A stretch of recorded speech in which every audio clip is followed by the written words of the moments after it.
حليب المراعي ما حليب المراعي، عبارات أنا شفتها يا أخوان، أبدا ما يكتبها يعني أي إلا النخولي يا كعك سمسم، هو نفسه يعني ذا. وين طردناه والله يا كعك سمسم نايم. كعك شارب حليب سعودية وماكل كيكة ساريتا وتو يصحى. طيب ارفعوا يا اخوان عن الاحب اللي تعرفونهم، ارفعوا عن اللي تعرفونهم يا اخوان، واللي ما تعرفونهم عاد خلهم يبقون. ابشر يا ابو محمد الله يحفظك.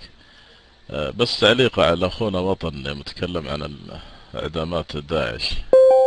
شام باهلوا، تذكرون يا اخوان المباهلة بين الثقلين ها تذكرون يا اخوان؟ ها تذكرون المباهلة بين ريالتي والثقلين؟ انا ما ادري، انا اتمنى يعني اتصور ان هذا السباب ما خرج الا بعد المباهلة، ولعل هذه عاهة من العاهات التي ابتلي فيها. بعد المباهلة انخبل، صار مجنون، صار خبل، يدخل ويسب، بس هذه شغلته. اي جته حالة، جت ام الروس يا فور، تعرف ام الروس؟ ام الروس ما لها علاج غير الكوي، غير الكوي. ارجع لنفس الموضوع اللي طرحه اخونا كوماندر الله يجزاه خير.